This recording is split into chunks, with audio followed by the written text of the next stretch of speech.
advice or any advice,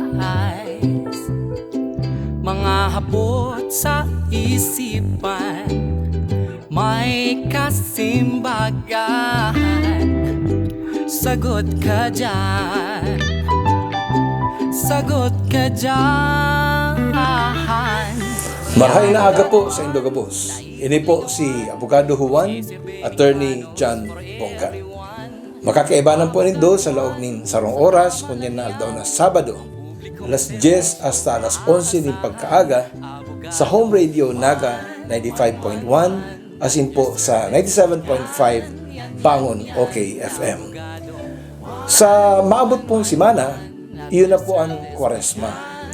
Iyon na po ang Holy Week, ang kamahalan.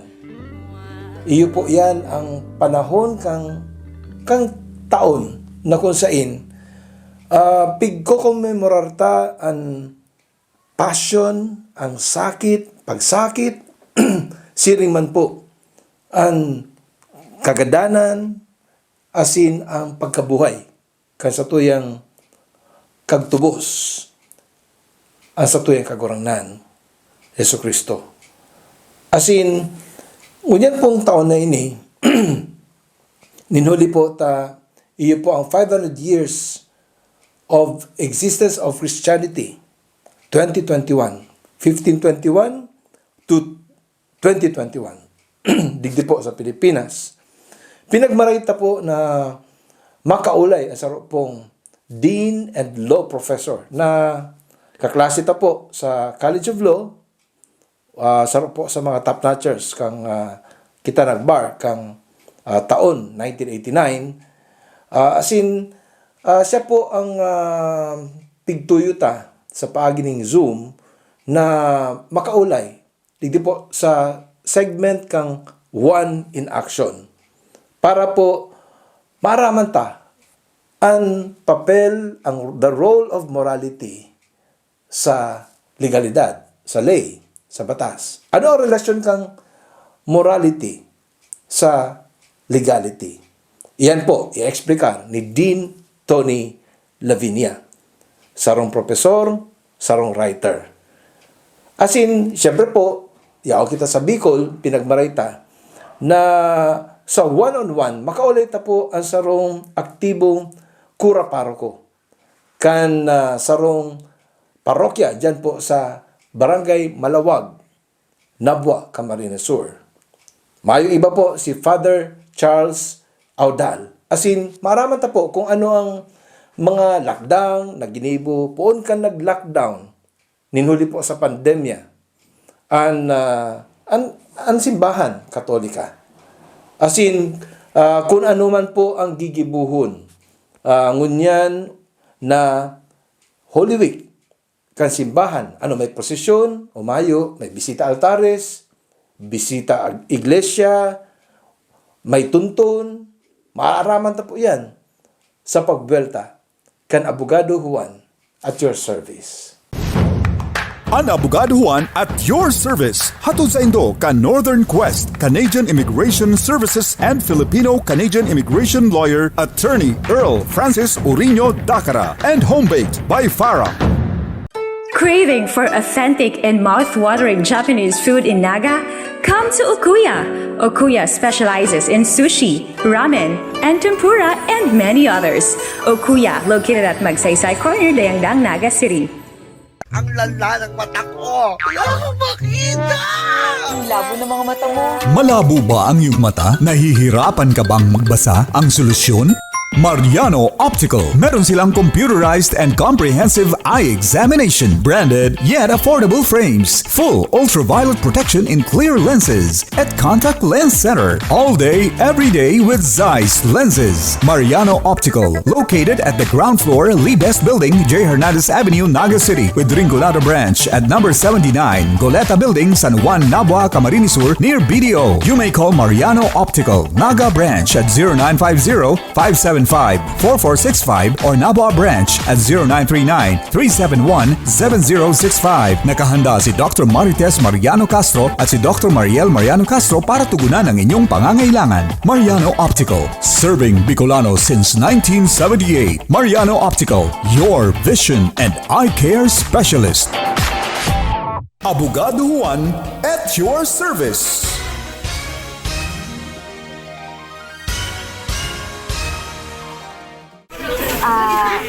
There's a big difference now because before we do visit iglesia pag Monday, Thursday, then Good Friday, we go to the mass. But now, since may pandemic tayo, so we really have to stay at home and just mag-grocery na lang kami. And actually, nag-grocery naman kami ngayon every night. Tapos minsan online mass na lang kasi yun lang yung alternative natin just to be safe.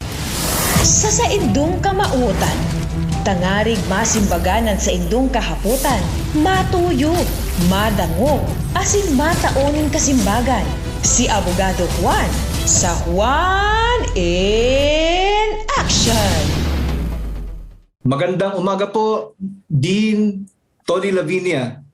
Magandang umaga, sir. Magandang umaga, Mayor John. Unang-una po, Dean, nagpapasalamat po ang ating programa, ang Abogado Juan at your service, dahil napaunlakan niyo po na maging parte ng programang ito at makapagbigay ng kaalaman at mga impormasyon tungkol po sa relasyon ng batas at ng reliyon and the church in general. Pinagmarita po na makaulay ang sarap pong Dean and Law Professor. Ngayong Holy Week edition ng Abogado Juan at your service, magaling na professor, naging dean, at akin pong classmates sa UP College of Law, third placer sa 1989 bar examinations. Dean, di ba? At ang first placer si Gilbert Chudoro, at napakaswerte din ng batch natin dahil the following year si Senator Coco Pimentel naman na kabatch natin ay bar top notcher naman. So Dean, having a solid Catholic education from Xavier University in Cagayan de Oro for your primary education and Ateneo de Manila for college where you majored in philosophy. Meron ba din, Toning, relasyon ang moralidad sa legalidad? In other words, does faith play a crucial role in the shaping of law in our society? Oo, napakalaki ng role, no? Kasi palagi sinasabi, di ba? Sa lahat ng bayan ng Pilipinas, yung mga small towns natin, magkatabi palagi ang city hall o town hall, yung munisipyo, at yung simbahan. Kasi nag-educate ng mga tao, yung morality ng mga tao, nagtuturo sa mga tao kung anong tama o mali, ayun ang simbahan, di ba? At marami sa tinuturo ng simbahan, nagiging batas. At mahalaga yon kasi sa isang lipunan, mahalaga na merong guro, di ba? May teacher sa atin kung anong tama at mali. Nangangahulugan ba din na pagmoral ang isang bagay o kaisipan, ito ay sa makatuwid legal na rin? Hindi. Dahil importante na maging legal lang siya kung gawin siyang batas, di ba? Kung gawin siyang utos ng batas. Kaya kailangan ka may Congress Act or may Act ng Sanggunian na sasabihin na ito ay yung batas. No? Pero maraming bagay na tinuturo ng simbahan nagiging batas. Halimbawa, yung pagkasal. Halimbawa, yung wag mong sinungaling, di ba? Yung mga bagay na yan, tinuturo ng simbahan, nangyayari naman, nagiging batas din siya. Halimbawa din, Tony, sa usaping pamilya. Ang Catholic Church ay, alam naman nating very conservative, di po ba? Pero meron ding proseso sa pag-anal o pagpawalang bisa ng kasal sa simbahan. Ano ba ang kaibahan nito sa civil na annulment sa korte? Well, actually ngayon hindi na ganun kalaki ang difference kasi yung family code natin sa civil nakabatay doon sa Article 36 na tinatawag psychological incapacity, yung moral incapacity naman ng sa simbahan, di ba? Pwede mong ianalang sa simbahan kung yung mga taong nag-asawa ay hindi karapat-dapat nag-asawa, wala silang kapasidad na mag-asawa. Similar na yan sa tinatawag natin psychological incapacity na ground ng simbahan. Kaya ngayon, mas madali na nga kumuha ng annulment sa simbahan kaysa annulment na civil. Kasi siguro mas less din yung kaso nila. At sa announcement na civil, annulment na civil, ang daming masyadong patakaran na kailangan sundin. Siyempre, alam naman natin din na talagang base nga sa family code, the family is an inviolable social institution. Kaya naman, hindi ganun kadali sa korte na kumuha ng isang declaration of nullity or to nullify a marriage. Ngayon din, bilang isang abogado at profesor ng abogasiya, alam mo naman din, Tony, na hindi ganun kadali, di ba? Ang declaration of nullity of marriage sa korte, sabi ko nga, kesa sa divorce na legal sa ibang bansa. Sa tingin niyo po ba din, may pag-asa bang magkaroon ng divorce law sa Pilipinas? Hindi ko alam kung may pag-asa ba kasi so far parang wala, no? So hindi ko talaga alam kung magkakaroon ng divorce ano. Pero take note na dalawa na lang yung bayan ng mundo ang walang divorce. Vatican at tayo, di ba? So baka naman hindi naman imposible na magkakaroon tayo ng divorce law eventually. Basta maayos lang yung procedure, sa tingin ko, at least for non-Catholics, dapat yung option na yun nandun. Wala nga tayong divorce law din dito sa Pilipinas, ngunit ayon sa Article 26 ng Family Code, kung ang isang Pinoy, halimbawa, ay nag-ibang bansa at kalaunay naging citizen doon, pwede na siyang magpa-divorce. At ang divorce na yan ay maaring bigyang visa dito sa ating bansa, dito sa Pilipinas. Subalit, yung mga naiiwan dito ay walang ganong pribileyo. Sa tingin nyo din, hindi naman kaya double standard ang epekto ng provision na ito? Sa tingin ko, may double standard doon, no, na kailangan eventually resolve ng Supreme Court natin. Kasi hindi naman tama yon, di ba, na yung mga nandito wala silang option, pero kung lumabas ka, nag-divorce ka sa labas ay o diniborsyohan ka ng foreigner, makakatulong sa iyo yon. Parang weird ata yon, di ba? Parang nabibigyan ng incentive sa hindi tama. Ibig sabihin nyo din, meron din talaga mga provisions sa family code na kailangang i-review para naman maging angkop sa katotohanan o realidad na meron ding mga pinapayagan sa abroad tapos na hindi talaga legal dito kagaya ng divorce. Alam naman natin base sa civil code, laws on persons and family relations follow Filipino citizens wherever they are. So ano ba ang comment nyo dito sa ganitong setup? Well, I think kailangan baguhin natin para maging fair, di ba? Na what's applicable there is also applicable here. Sa tingin ko, napaka-importante yun na recognition. Kasi otherwise, parang kawawa ang Pilipino, di ba? Like if you're married here, your remarriage will never be recognized here, di ba? But yung remarriage ng Amerikano mare-recognize dito. So sa tingin ko, we have to fix that kasi hindi naman tama na yung Pilipino sa sarili niyang bayan ay nasa isang disadvantage, legally speaking. Dinto, isang naalala kong sitwasyon na kung saan in-exercise sa isang local government ang police power para naman sa tingin niya ay makabubuti sa isang lokalidad. Sa kaso kasi ng City of Manila versus Lagyo, GR number 118127.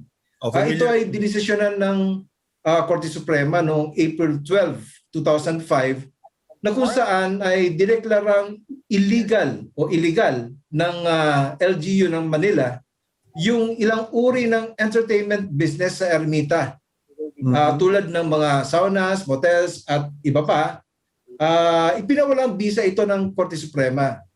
Din Tony, bilang isang constitutionalist, wala ba talagang karapatan ang gobyerno lokal na gamitin ang kanyang police power under the Local Government Code para ipagbawal ang sa tingin niya ay makasasama naman talaga sa moralidad ng komunidad at ng mga tao? Meron karapatan. Pero kailangan carefully tailored. 'Di ba? Kailangan hindi masyadong excessive, kailangan yung measure. In this case kasi masyadong general yung measure, masyadong void, 'di ba? Masyadong vague. Para bang lahat na lang ng negosyo hindi pwede. So you cannot have that. Kailangan very specific na you're dealing with a real threat to morality. Hindi na parang At saka din para nakafocus lang sa Ermita, Manila. Hindi tiningnan yung ibang lugar din. Of course. Oo. Dahil Kasi alam naman natin yung Ermita, yung halimbawa yung kailangan Mabini, fair ka sa lahat. red light district kasi, di ba? So, ano ba 'yon? Violation ng equal protection laws? Equal protection. And due process. Okay din. Panghuling tanong na lang po. Din Tony, alam naman natin na ang legal age dito sa Pilipinas at sa maraming bansa sa buong mundo ay 18. 18.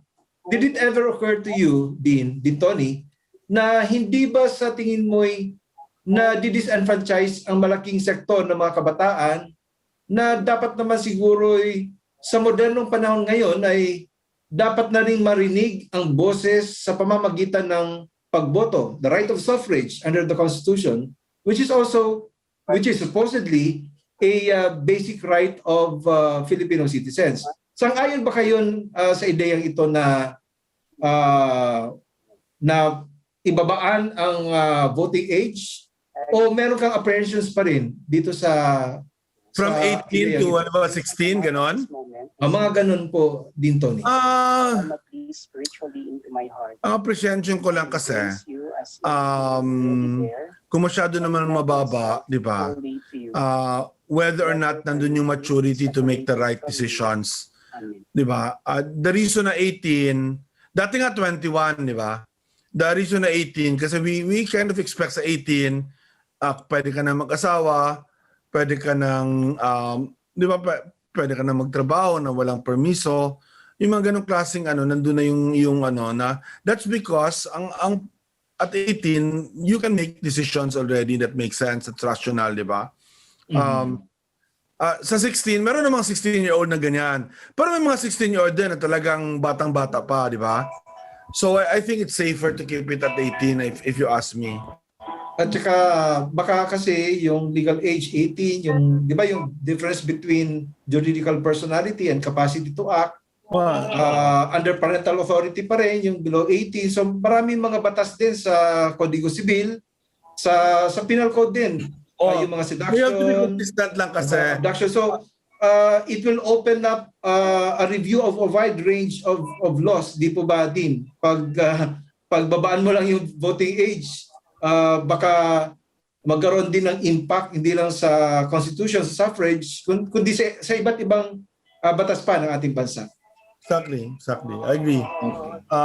So dapat we should just be consistent at 18. Okay? So Dean Tony Lavinia, classmate, bar top notcher, maraming salamat po sa iyo sa pagpaunlak sa programang Abogado Juan at your service. Mabuhay po kayo and a blessed Holy Week sa inyo at sa inyong pamilya. Maraming salamat at blessed Holy Week. Happy Easter po sa inyong lahat. Thank you very much, Dean. Thank you. Mabelta po ang Abogado Juan at your service.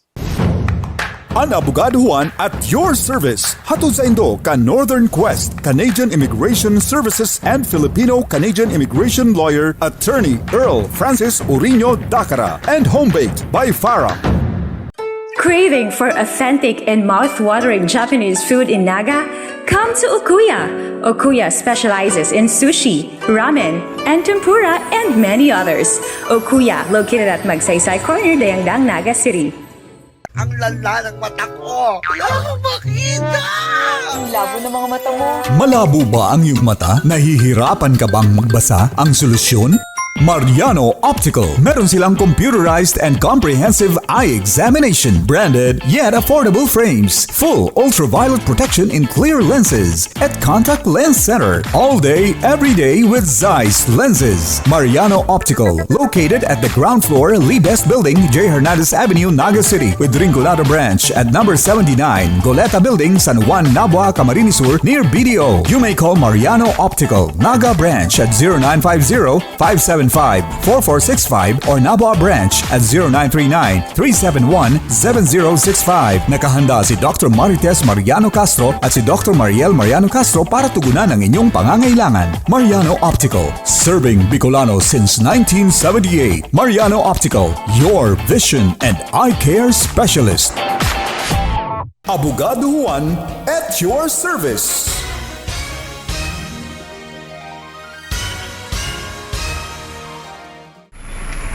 Ano pong plano ko? Ay, ano po, dati po, katong mapang pandemic, pag Holy Week, naglalako po kami pahinulid. Tapos, nagpo-procession po kami sa Tamay Santo po kaya si pamilyami sa katedral. Pero ngayon po, since day pwede yan, sa harong na lang. Usually man po pag Holy Week talaga, sa harong man lang kami. Nagdadalan kami, or po katong Passion of Christ. Yun man lang po yun ang plano. Pakikipag-ulay, pakikihampang, pakikihumapot ni Abogado Juan sa Juan on One. Maray na aga po sa Indo Kabus, mga kaantabay. Hindi po si Abogado Juan. Yaw po kita sa segment kan one-on-one with Father Charlie Arevalo Audal. Father Charles Audal for short. Na iyo po ang Kura Paroko kan Our Lady of Guadalupe Parish. Diyan po sa Malawag, Nabua, Camarines Sur. Makakaibanan ta po siya, ninuli po siya po ang magiging resource person tangunyan bilang po sa mga aktibong mga lideres kan Catholic Church sa Nabua, as in maaraman ta kung ano po ang mga preparasyon na ginigibo po kang simbahan sa pagsabat po kang Holy Week, Semana Santa, ngunyan na taon. Ngunyan po pating taon, iyo po ang 500 years of Christianity anniversary sa enterong Pilipinas. Kaya labi ka importante po na ini sa simbahan Katolika. So makakaiba na ta po ngunyan.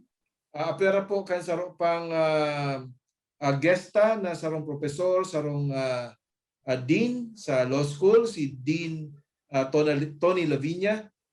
Ito naman pong non-religious ang sa iyang tutukaron, manungod po sa relasyon kang lay, as in moralidad, as in si Father man po, kung ano man po ang mga lakdang, nagiligibo po kan simbahan sa pag-commemorar, as in pag-celebrar kan Semana Santa. Maraming aga po Father Charles Audal.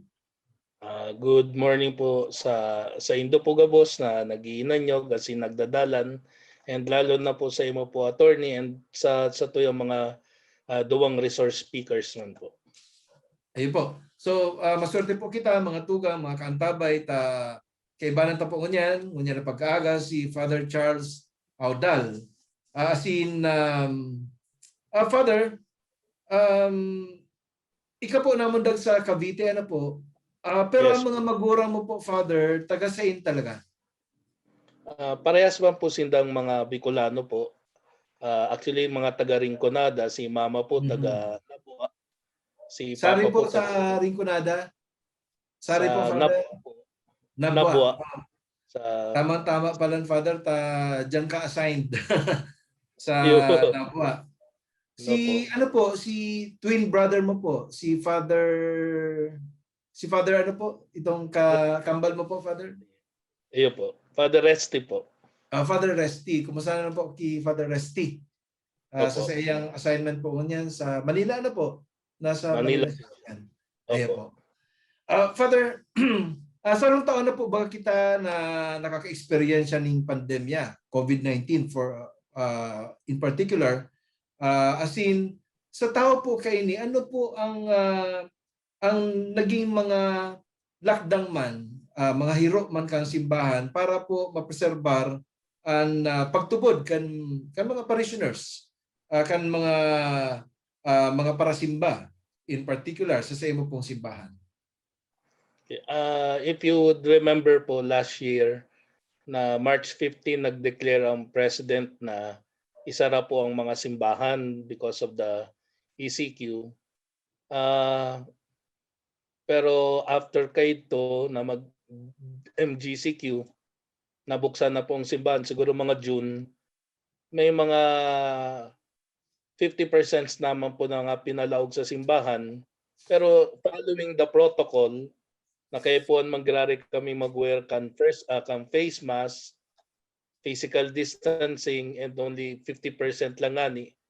So, very challenging po yung pandemyang ini, pero ang kagayunan, day man po nawara talaga ang totally ang faith. Actually, sa pagtubod talaga kumakapit ang tao. In fact, sa parishioner, pirmi sila naghahapot kung kayo itong nagsaraan simbahan kung nuwari naman daw mabubuksan ng simbahan. So at least duman pa lang, yung duman sa indang talagang kapit sa pagtubod sa indang strong faith na talagang daw araw kani sa Diyos pa man girari sila nag-aasa po.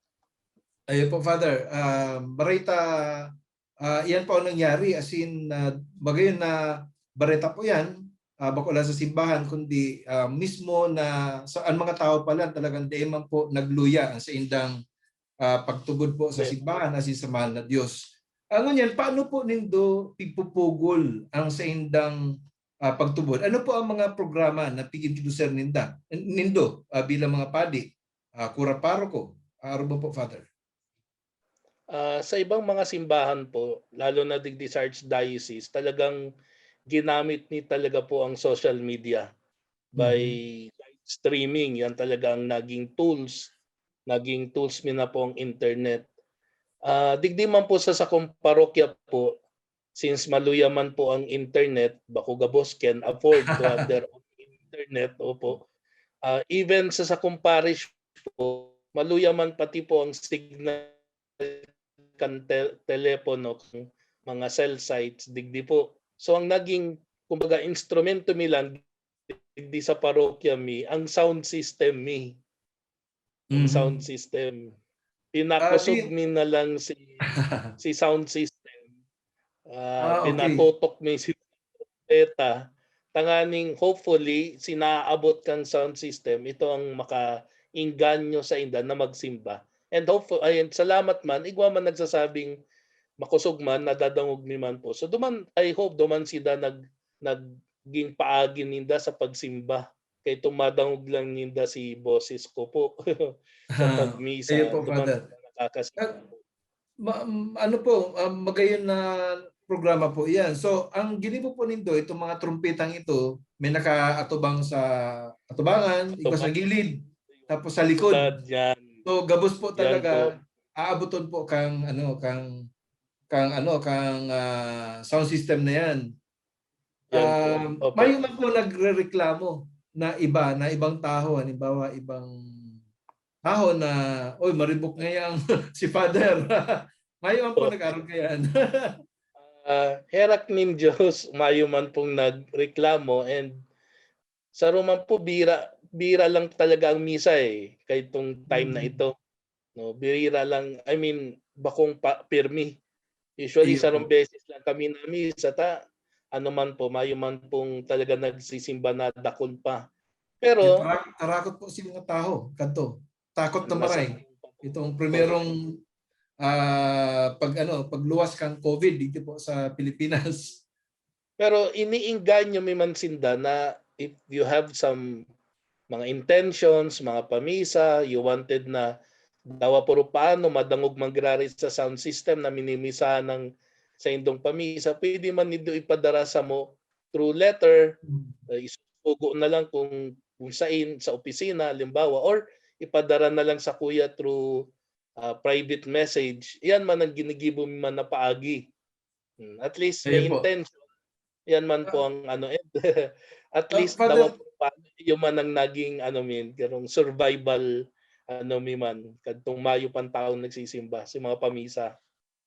so duman po Father sa itong paggamit po ng mga trumpetang ito, may ano man po itong may nagpaabot man po sa imo na nagpapasalamat, nauugma, ninhuli po ta introduce mo po ang siring na innovation para po maipaabot ang Maray na Bareta sa mga tao daw right from their own homes na naabot po kang sa indong trumpeta, kan sa indong sound system.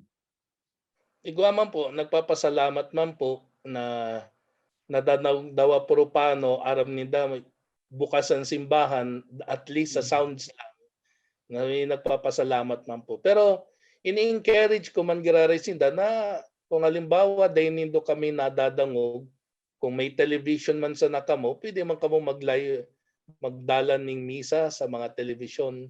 So yun man po yan nagiging ano man ninda po. Ayun po. So, kato pong ano, kan mga inot na ano yan, itong talagang nag-lockdown po sa Pilipinas. Pero ito pong medyo nag-relax na. Ano naman po ang naging protocols kang simbahan nindo po diyan sa Balawag, Our Lady of Guadalupe? So ang palasyo po, si Arsobispo, nagpaluwas man po siya ng mga guidelines na dapat may man sunodon like wearing of face mask, following the IATF instruction, temperature, and then itong foot bath, and then following the physical distancing, and including naman po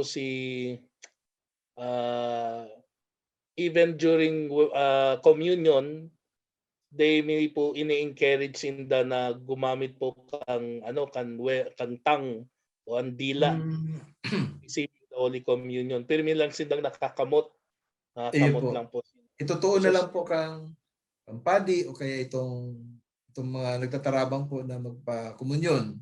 Sa kamot na po kang makomunyon. Kamot na lang po. Ayun. Paano po itong mga senior citizens, Father? Grabe baga ang mga restrictions? O itong halimbawa itong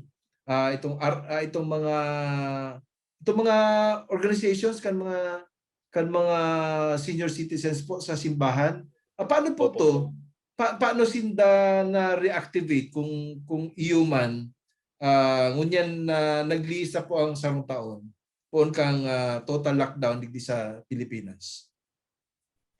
Sa parish ko po, halimbawa po, may mga seniors po kami na members po ka mga religious organization, lalo na ang mga liturgical servers. Actually, bago po tinugutan ng magbarasa, halimbawa sa lectors, inapot ko na muna sinda sa mga senior kung gusto nindang magpadagos daw araw kaning pandemya or mag-rest na muna sinda pag naging okay saka na sinda mabalik. So may half of the lectors mi po mga senior medyo nagpahingalo. So kada mga naging lector ko pong active ngunyan, ito po talagang mga medyo may young pa po sinda, mga hubin-hubin pa. So po, Father. may iba man po na mga religious organization na may edad na talagang nagdagos man giraray sa indang pagsisimba. So, di ko man sinda po mapugulan, kung yan man po ang sa indang siguro wininda tanganing malampasan nining pandemya sa paagi kay ni. So, nasa sa inda man po. Pero, pirmi ko man sindang rini-remind na it's okay kung di nindo kaya, magdangog na lang kamo sa radyo, kang misa, or magdala na lang nin TV. Pero kung kaya man nindo, magdigdi na lang kamo sa simbahan. Yan po ang ano ko po sa mga senior.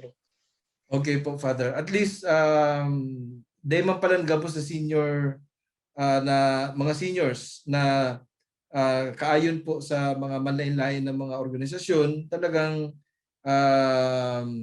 dahil na naging aktibo, ano po, ang iba, iyo man po giraray. Actually nga ni po, Mayor, singin ko lang attorney, sorry. Actually po, kay itong Christmas, in-encourage baga kami kang simbahan, pati naman kang government, kung pwede maghanap ng time na pwedeng isuway ang mga hoven, ang mga kaya pa, pati sa mga senior.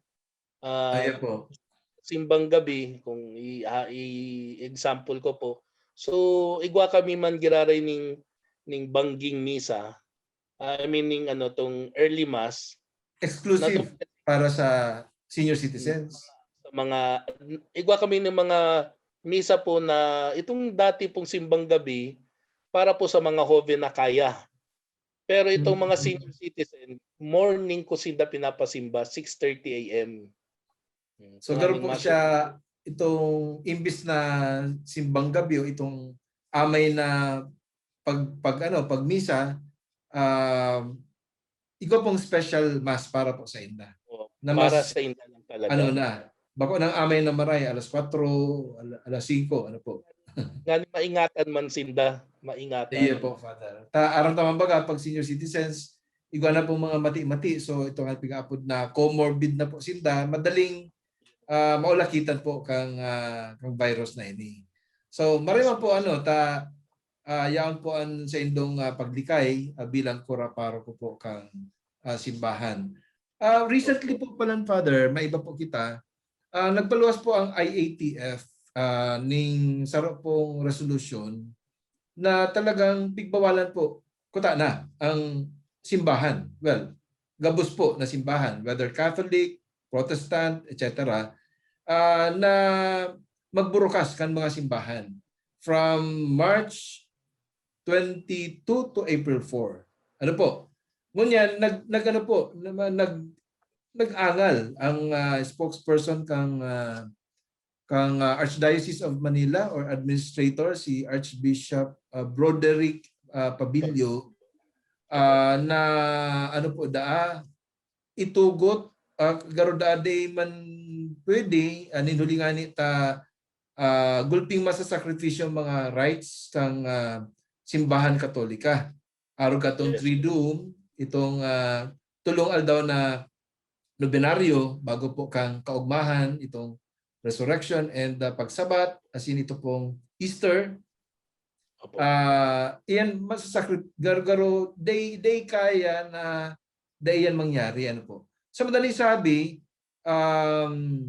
tuminugot po ang IATF na magbukas ang mga simbahan, gabos na mga simbahan sa Pilipinas, lalo na po sa Metro Manila.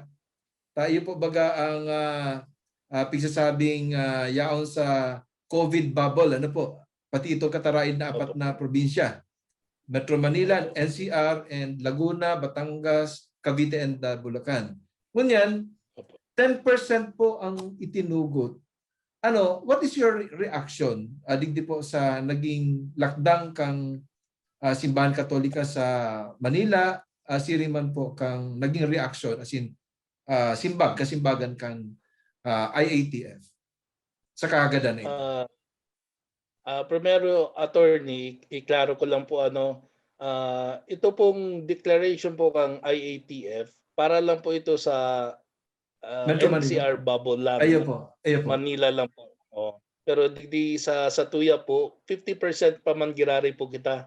Dahil man po actually kita binagbawalan na dahil mag-celebrate ng mass. Pero actually po, kung yaon ako duman sa Manila, sasabihin ko man girari po na ang celebration man girari kang Holy Week, dagos man giraray. Dahil man actually totally pinundo. Kasi may live stream pa man po. Kaya lang, kung sa reaction ko po na ipapasa, well, it's sad to say po, speaking as a priest, if ever I'm assigned there, there is something na, I don't know po, I don't know what particular word to say po, but para sa kuya, very sadly ang decision, because you will only allow 10% to enter the church. Kung kasuarin po, Holy Week na gayo, yan ang pinaka-meaningful sa Tuya ng mga Katoliko. Bako man lang ang Christmas, kundi ang Holy Week. Pero yung niyan, medyo lilimitaran lang. Pero naintindihan taman po. Kaya lang siguro para sa kuya, kung ako lang po... Magabat sa pagmati. Kasi 10%, you will only allow 10% inside the church when sa mall, you will allow at least 30%. So, Hindi po nga yan. garo pang pinapailing nila na garo church is not, garo ang simbahan is not very essential. But syempre, ang simbahan still under pa man girare po kang gobyerno, we have to follow kung ano po talaga for the safety of our parishioners, for our faithful, we have to follow. Dawa para sa muya, magabat siguro and medyo nakakamundo. Actually nga ni po Subago sa Sarong Bareta, very very touching man itong sinabi kay itong nagsisimba sa Quiapo na yung nga ni sabi niya bakit kailangan i-close ang simbahan kung kasuarin diyan nga ni kumakapit ang tao tanganing makasurvive sa COVID pero day tutugutan na magralaog o pagtatabuyan pa. Yung talaga mananggad. Totoo mananggad dito. Pero syempre ang iniisip ta manggiraren si Bande man pwedeng magsabing we don't have any concern sa nangyayari ngunyan. So, nagsusunod manggirari kita. Susunod manggirari ng simbahan sa IATF. Kung talagang kaipuan lang is Holy Thursday, Good Friday, and Easter Sunday na magmisa, dawa sa beses lang, sige. So, yan ang, I think, ang nailing ko po na ang decision na sa Manila. Pero kung digdi po sa tuyo sa Bicol, okay, open po kita. Kasi actually nga, iba nga yung sarong parishioner ko po, dahil nagsimba. Ang rason ninda, nadawagdan ninda sa Bareta, sarado ang simbahan. Sabi ko, bako yan, sa Manila lang yan. Sa NCR lang po, tapos itong apat na probinsya. Ano po? Duman po pati, Father Charles, pigbawal pa itong paglaag ng mga audiovisual facilities sa luwas kang simbahan. Si ibang mga kapadian po duman na nag-isip po na open air naman sa luwas, ano daw kung itong 10% nga na paglimitaran po sa laog, okay na po to. Pero they be allowed to install giant screen sa luwas tapos mga audiovisual. Ito po, sadly, bawal pa po kang IATF. Dawa open air na. Anyway, sabi mo po nga we have to respect the decision of the IATF. Tama. Ngunyan po, Father, dito po sa tuyang Archdiocese kang Cáceres, igwala po ang ipinaluwas na lakdang ngunyan na Holy Week. Kung ano po ang mga kung ano po ang mga medyo nagahang lang po, Father. Pasensya na. Kung ano po ang mga extra precautions na dapat maobserbahan kan mga kura paroko as in magiyahan ang mga parishioners po. Aron po diyan sa St. Our Lady of Guadalupe Parish. Medyo po talaga okay na po. Pasensya na po kamo sa mga kaantabay ta po, Father. Nagpupurupundo po kita. Sige po, please proceed. Okay, following po the guidelines of our dear Archbishop, may mga bagay po medyo nabago talaga ngunyan. Halimbawa po, bawal na muna ang tunton, bawal na muna may prosesyon man garare. Yung po klaro ko kasi minsan may nagsasabi, may nangyayari prosesyon. Igwa man garare prosesyon, kaya lang mobile lang po. Okay. Nakalun Nasa auto po. Ang prosesyon na po. Bako lang po foot procession, bakong procession ng apod, kundi mobile procession po. And then, bako na po gabos na santos ang makakaiba sa procession. Igual lang po mga napili lang na tanganing bakong crowded na maray. So, Father, dyan po sa mga... Father, dyan po sa mga santo, kabali pa man po si San Juan Bautista. Ang po kanina, dahil na po siya kabali. Actually po pala na po kabali. Ang tinugot lang po na ipoprosesyon po, halimbawa po sa Holy Wednesday, ang Nazareno and ang Mater Dolorosa. And then sa Good Friday, so hinulid and then Mater Dolorosa Graray.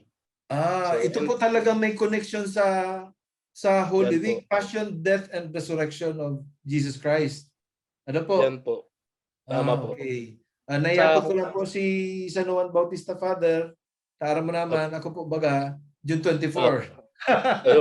San Juan Bautista. Dahil naman po Sinda Kabali po. Pero ang sa kuya po sa parish ko, ang instruction ko na lang, itong mga day makakabali na mga santo, madungaw na lang. Idudungaw na lang Sinda. So, pero dadaraon pa po sa sa patio kang simbahan. Itong mga may mga nag-aataman ng santo po. Dadaraon pa po sila sa simbahan. Aday na po. Idudungaw na lang sila sa kanya-kanyang harong. Na lang sa harong po. Okay. Sige po. Diyos mabalos po, Father Charles Audal. Dakula po pagpapasalamat kang sa tuyang programa. Hindi pong Abogado Juan at your service. Pwede pong mag-request sa rong halipot na pangadjian po, Father, para sa tuya po mga nagdadangog, naginan nyo kasi nagdadalan po sa Facebook Live. Kunya na aldaw na Sabado. Sige po. So before I start my prayer po, my gratitude po for inviting me po is really an honor po, attorney. Salamat for this invitation. So ibugtak na po niya sa dirita sa atubang kan mahal na Diyos. Sa ngalan ng Maaki Espiritu Santo. Amen. Nagurang nan, salamat man giraray po sa gabos na tabang mo po sa mo. Dawa may inaagihan kaming krisis narog kay ni araming daymi po kami pinapabayaan. Bendisyonan mo man po asin pakusugon mo ang mga health frontliners, gabos na mga nagtatabang po sa mo. And tawan mo man po lugod ning kapayngaloan ang gabos man po ng mga nagadan na ninuli kay ning COVID-19 ning helang na ini. As in, sana man po ang hagad ni na sana gabos naman po mabakunahan na, ma-receive naman po ang gabos na bakuna ini. Tanganing, kumbaga magpadagos naman kami sa buhay na ini. Pakusugon mo lang po kami, kakayanon mo basta arami pong yaong ka. Ininagad mi uli kay Kristo sa mong kagurangnan. Amen. As in, bendisyon mo nin Diyos sa mga kaman, Ama, Aki, Espiritu Santo. Amen. Salamat po, Father. Sarong pawalat po sa gabos ng mga taga nasakop po na mga parishioners dyan po sa Our Lady of Guadalupe Parish sa Malawag, Nabwa, Camarines Sur. Inring ko na po, Father. Ay, Diyos ko. Hinguwaon ko daw. Maray na ramrag po kaninyo ngamin. Mga di sana po kita. Di sana po kita maudaan sa pag-aran sa Diyos, magtubod sana, maisiyan taman, kakayanon taman po ading mga inaagian ta po. Mabalos po. Mabalos po kay Father Charles Audal, ini po si Abogado Juan at your service. Mabalta po, Arachan. Ang Abogado Juan at your service. Hatod sa Indo ka Northern Quest, Canadian Immigration Services and Filipino-Canadian Immigration Lawyer, Attorney Earl Francis Urino Dacara, and home-baked by Farah. Craving for authentic and mouth-watering Japanese food in Naga? Come to Okuya. Okuya specializes in sushi, ramen, and tempura, and many others. Okuya, located at Magsaysay Corner, Dayangdang, Naga City. Ang lala ng mata ko! Kaya ako makita! Ang labo ng mga mata mo. Malabo ba ang iyong mata? Nahihirapan ka bang magbasa? Ang solusyon? Mariano Optical. Meron silang computerized and comprehensive eye examination, branded yet affordable frames, full ultraviolet protection in clear lenses, at contact lens center, all day, every day with Zeiss lenses. Mariano Optical, located at the ground floor, Lee Best Building, J. Hernandez Avenue, Naga City, with Ringolado Branch at number 79, Goleta Building, San Juan, Nabua, Camarines Sur, near BDO. You may call Mariano Optical, Naga Branch at 0950-575-4465 or Nabua Branch at 0939-371-7065. Nakahanda si Dr. Marites Mariano Castro at si Dr. Mariel Mariano Castro para tugunan ang inyong pangangailangan. Mariano Optical, serving Bicolano since 1978. Mariano Optical, your vision and eye care specialist. Abogado Juan at your service.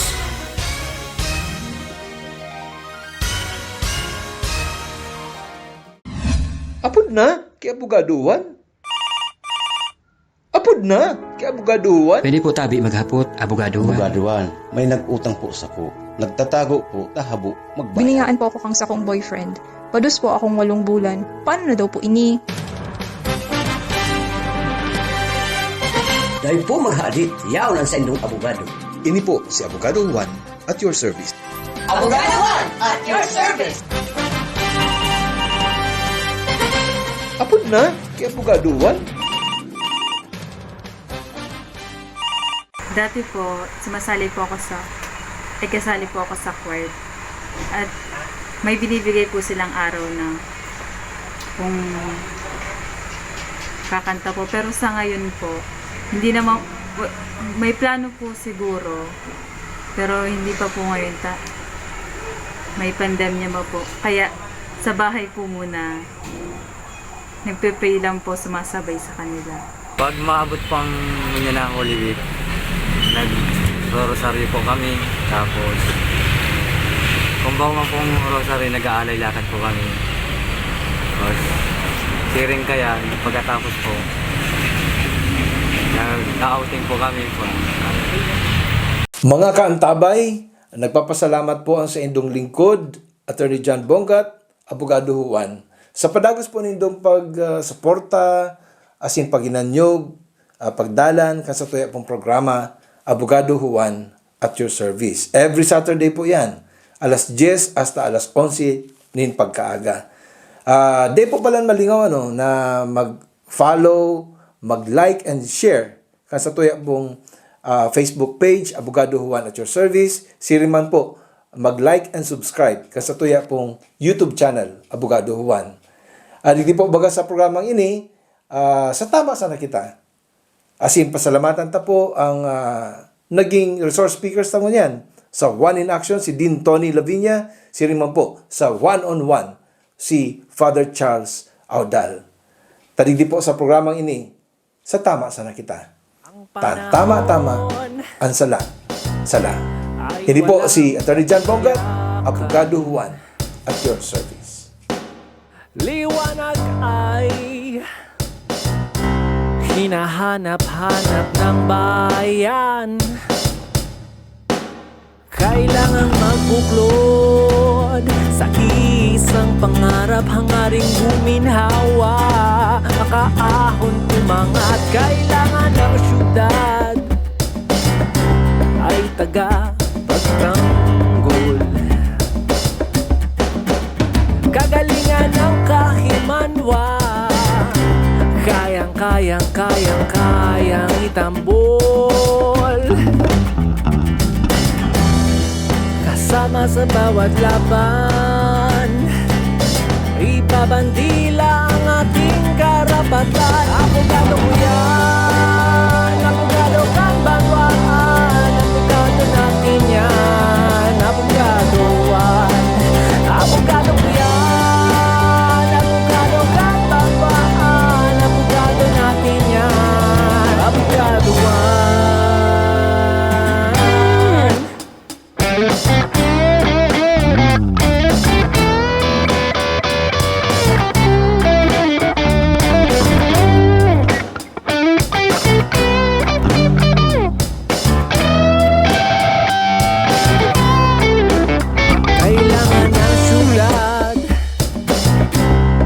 Taga-pagtanggol,